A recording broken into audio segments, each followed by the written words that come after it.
Assalamu alaikum warahmatullahi wabarakatuh. Abdullahi Usman.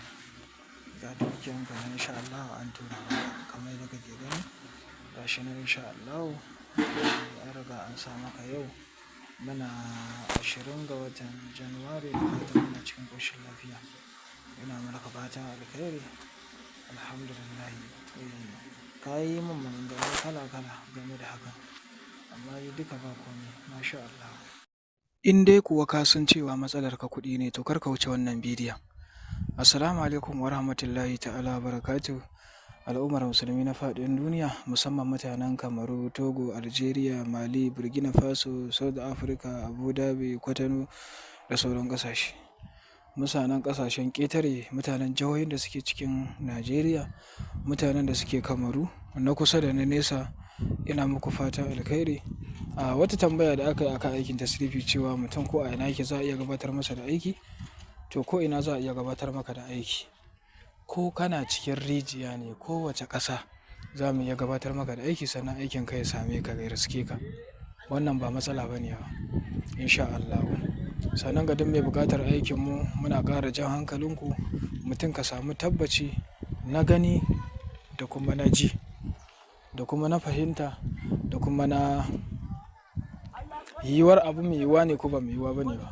Ya kamata ku riƙa samun wannan tabbaci. Ba kawai mutum da kun yi magana da shi ba ku ɗauki dukiyar ku tura masa ba. Insha Allah. Ina muku fata alkhairi daga naku Sharif Umar Mahdi har kullum. Ga duk masu buƙatar tasrifi da iya turare kawai muke aiki. Turaren Kanzil Mali da Hulul Ijabatu Ward Pass Kiko Spheres Money Cash of Hope Ward Pass da sauran turaruka. Ga su nan barkatai wanda ba su lissafu ba adadin su ya kai wani adadi wanda a kodayaushe cikin ƙara kawo wasu samfura sababbi ake yi wanda kuma suke cire dukiya masu tarin yawa zuwa a naira, dala, riyal, ringgit, sefa, jini, riyal, ringgit, jini, pounds, euro, dirham, jini da sauran kuɗaɗe kala-kala. Ba kalan kuɗin da ba za mu iya sauke maka ba, kazalika ba kalan dukiyar da ba za mu iya sauke maka ba.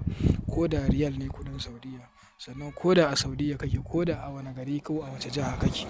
Wannan insha Allah za ka samu buƙatanka insha Allah zai biya. Za ka samu da abin da kake so na tare da dukiya, kuɗi, adadin da kake so kowane kalan adadi ne da izinin Allah Subhanahu wa ta'ala. Wannan ba mu da matsala a kai. Sannan kuma sai ka samu tabbaci a kai. Ka tabbatar da cewa ka samu yaƙini da kuma tabbaci a kan Sharif Umar Mahdi. Sannan za ka iya tura mana da kuɗin turarenka ko kuma ka kamo hanya ka zo. Domin da yawa ma mutane masu cewa za su zo ba zuwa suke ba. Sai su ce yankin mu kamar ya musu nisa, sai dai na kurkusa suna zuwa. To amma shi garin masoyi baya nisa. Duk abin da kake son shi kake son ka same shi to duk inda za ka je ka neme sa baya nisa. Mutanen da suke zuwa Algeria, da suke zuwa Libya, wasu a ci musu mutunci, masu zuwa Alje suna ganin ta kansu yadda rayuwa take kasancewa da sauransu. To madadin kai ta ɓata lokacinka a wajen Larabawa suna maka kaza, suna maka abubuwa, ka zo ga hanya mafi sauƙi da iya kawai turare za ka siya.